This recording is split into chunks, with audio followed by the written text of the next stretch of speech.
No way. Is that Robbie C Disc Golf? Stop it. Dude, I just got these brand new Halo discs. Can I give them to you for free? Okay, I'll take them. Also, would you be willing to sign my baby? Yeah, I'll sign your baby. Denise, bring over Leonidas.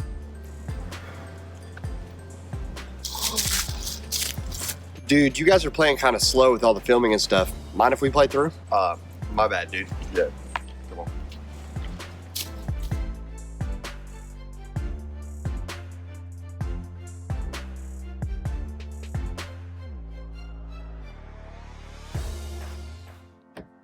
So you want to grow a following for your disc golf channel on Instagram. There are a ton of reasons to do so, and there are a ton of ways to go about growing your channel. I've learned quite a few lessons in my journey of growing a disc golf channel, and I want to share each of those with you. I believe that each of you has something unique to offer to this sport, and I want to do my part in helping grow this sport even through social media. So don't let your dreams be memes. Let's jump into the tips so that you can start growing your channel and your voice today. You ready? So I want to start with a disclaimer that what I'm telling you here isn't something that I personally came up with every single idea. I took ideas and adapted them to disc golf because I wanted to grow a disc golf channel. When we're talking about disc golfers, that's who I want to talk to. I want to talk to people that want to grow disc golf channels. And so there are a few steps that I think you can take if you want to start growing a disc golf social media channel. The first of those steps is to find your voice. What makes you unique? Why are you starting a disc golf channel? What do you have to offer to the disc golf world?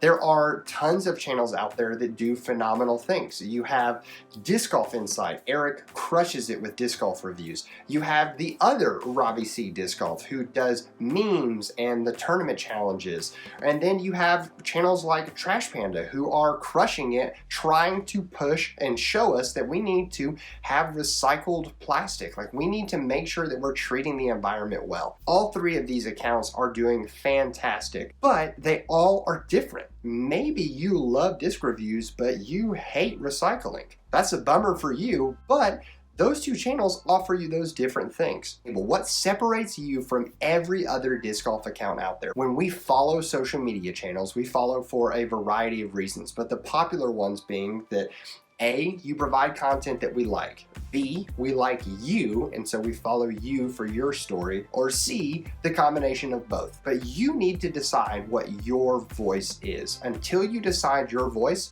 pause the video, stop the video right here. Don't go any further. The other steps won't work until you decide your voice. And that's because when people come to your channel and follow you, they need to understand what they're signing up for. Once you have your idea, once you know what you want to do, then we can start taking steps forward.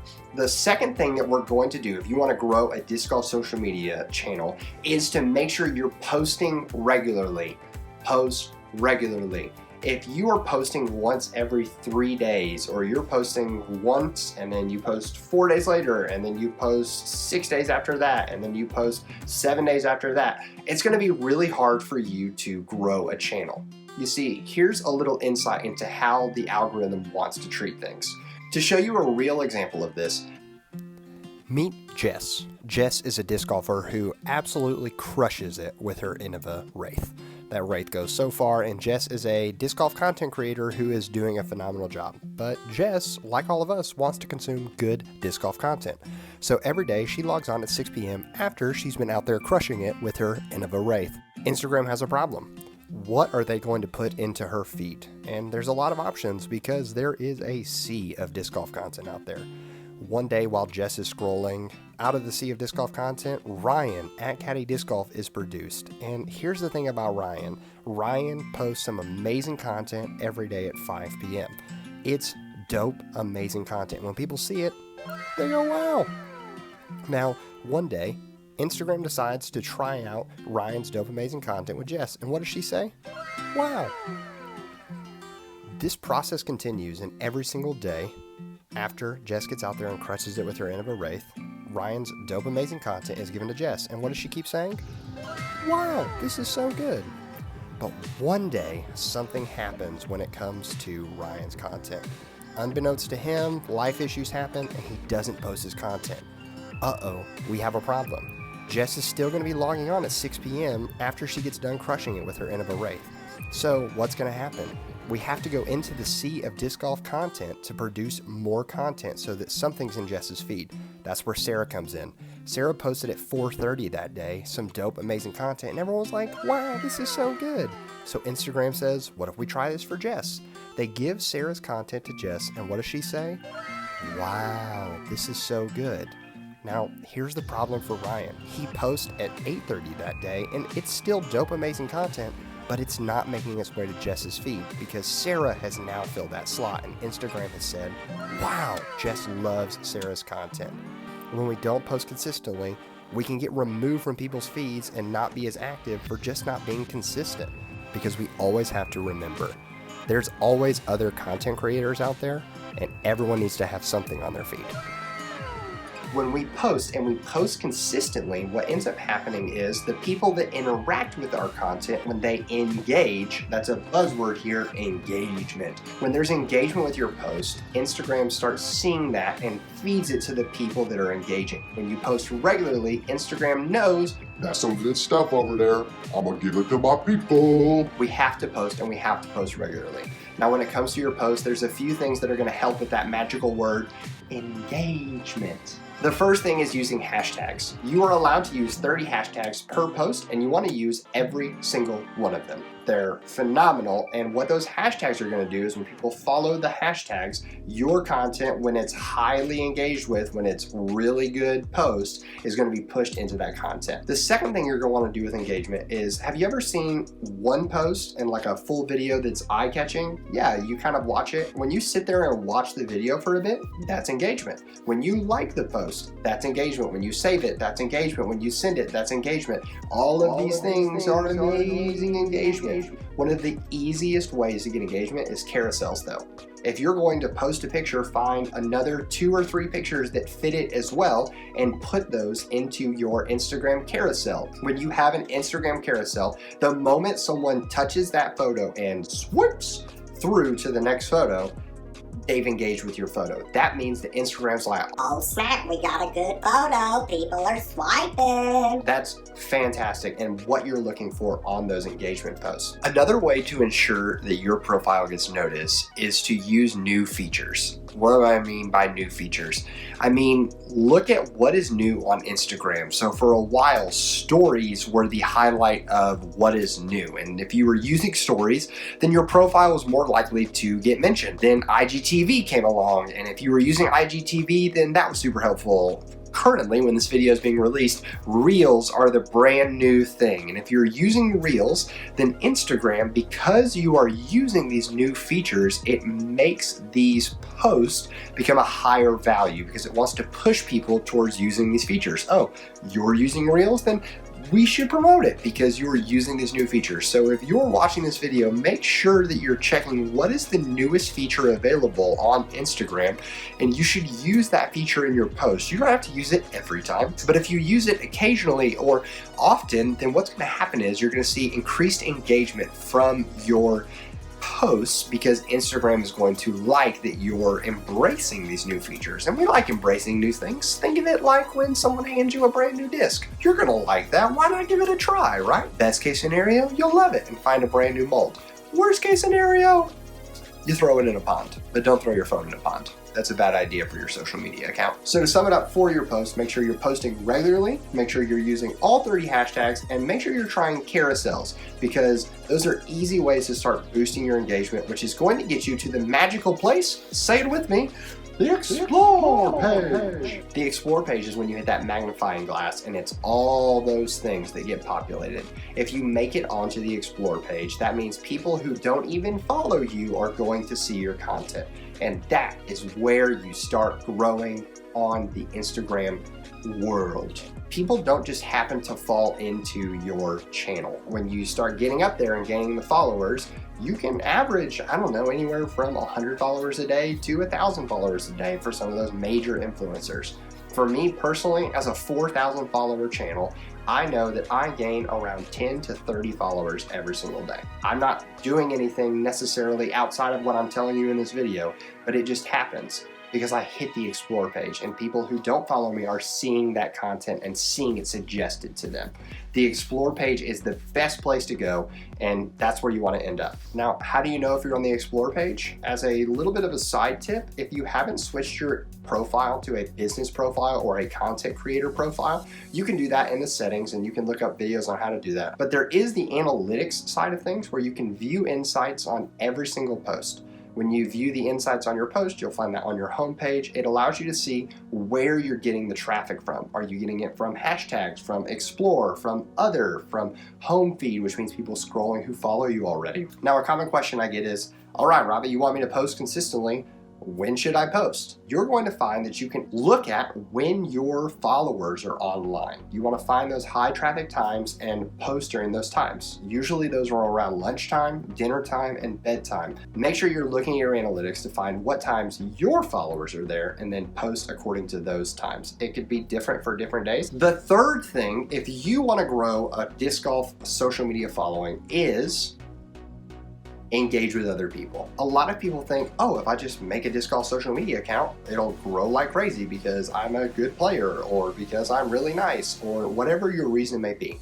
It's going to take time for you to give back to the community. If you are solely in growing a disc golf social media account to get, people see it, they smell it out, and they're going to walk away from you. You can't just start a channel and hope for people to just, I don't know, roll into your lap. You need to go out there and engage with people, make your channel, and then go start following other people who are out there. I don't suggest the follow unfollow strategy, which is where you go follow like 1,000 people and then see who follows you back and then unfollow everyone who didn't follow you back. What that's going to do is Instagram's going to buzz you as a bot, and that's not going to be very good for you. So definitely don't suggest that, because then your hashtags won't work and you're not going to get anyone to see your channel anyways. Start following people that you might enjoy, people that you think are great content creators out there. You can follow all of the pros and things like that. That's fantastic. And maybe some of them will follow you back. How does it happen? Because we go to their channels and we start engaging with their content. If you want people to show up to your channel and like things and comment on things, I know parents taught us this one. Are you ready? Are you ready? Do unto others as you would have them do unto you. Still applies to social media. We want to make sure that if you want people to engage with your content, go engage with their content. Make sure you're liking, commenting, subscribing. There are tons of people who have commented on my stuff that I now follow all the time, and I love their content. But I didn't go find them. They came and found me, and they found me when I was only at like 800 followers, 1,000 followers. They had to come to me, and it allowed me to go to them. There are tons of people that I've been able to connect with that are big on Instagram. Why? Because I reached out to their content first. I went and followed their content. If you are not willing to go and comment on other people's stuff and see other people's stuff, I can promise you, no one's going to see your stuff. You've got to give if you ever want to gain any followers. The next thing that I'm going to suggest, the fourth, and I think this is probably one of the easiest ways to make your channel stand apart from everyone else, and that is personal engagement with anyone that connects with you. If you follow me on social media, I want it to always start as a conversation, because I'm not doing this to get super famous or anything like that. I just want to meet a lot of really cool, awesome people, and Instagram allows me to do that. I just want to meet all of you and talk to all of you and talk about disc golf. It's phenomenal, and it really helps my wife out so she doesn't have to talk to me about disc golf all the time anyways. If you follow me on social media, you're going to find that you receive a message that looks like this. These are questions that start a conversation. Everyone who has a disc golf story answers them, whether they've been playing for 2 weeks or 25 years. These are simple things to help you.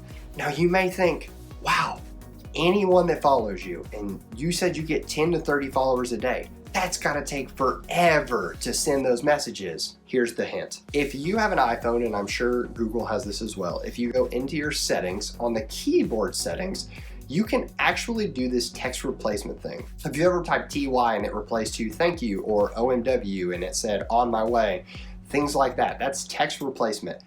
This feature is the key to growing your channel and making sure that you have genuine engagement as fast as possible. So when I go into my text replacement category, I have a few responses that I use all the time. Use the text replacement because there's no character limit on how many things you can put in text replacement. Now, I don't want you to think, oh, well, Robbie isn't genuine when he sends me these messages. I want to have that conversation. Why do I do that? Because I want to talk to people. I don't want people to just follow me to be a face. I want you to be in a relationship with me. I want to be in a friendship with you. The greatest thing that I have gained from having a disc golf social media is the friendships and connections that I've made all over the disc golf world. When Christmas came this year, I had so many people that I said Merry Christmas to, not even over Instagram messaging, but through text messages, because our friendship through this app has grown to a friendship in real life and these connections. There are great friends that I have through disc golf, and especially through this disc golf social media. So if that's what you want, then I think implementing these steps is going to be easy for you. Which brings me to my final point, and that is, don't expect this to happen overnight. There are a few people who got out there and grew an amazing social media channel overnight. You could do that if you go buy followers and things like that, but what's going to happen is you'll be spotted as a bot, and those followers aren't real. They won't engage with you, and all it's going to do is overinflate your numbers to a point where you're like, oh yeah, not that many people actually follow me. Your engagement ratio looks terrible, and it's just not good. There are so many people out there who are phenomenal human beings who have great channels that deserve way more followings. And they're doing the right things to grow their channels, but they still don't have the tens of thousands of followers because they're not a pro. There are pros who honestly aren't that good at doing social media. But because they're pros, they already have a platform. So for those of us that are pros, we have to do other things to try and grow this platform. But once again, we're not doing it to get famous. If you're doing this to get famous and you're doing this to take, just stop watching and stop trying, because the sport doesn't need more selfish people. Disc golf needs the family aspect. It's what makes it so unique and so cool. If you want to grow a social media channel, I hope that these tips are helpful. And if there's anything else I can do to answer any questions or tips or things like that, let me know. I'd be happy to share. If there's more things that you want to learn and this didn't cover everything, there's definitely more things I've learned along the way, and I'd be happy to follow this up with another video. I hope you guys enjoyed this, and I hope that when you start having those conversations, when you start growing this channel, that it's as impactful and meaningful for you as it's been for me. I am so grateful for this journey, and I know 2020 has taken a lot from all of us. But it's really hard for me to look at 2020 and call it all a wash, because if I didn't have 2020, then I wouldn't have these relationships and have this opportunity to come and talk with each of you. Thank you, 2020, for not being totally the worst year ever and providing some really cool opportunities to grow, especially for our sport in general. Hope you guys have a phenomenal time, and don't forget to like and subscribe if this was at all helpful content for you. I hope you guys have a fantastic new year, but for now, we're gonna leave you with the birdie.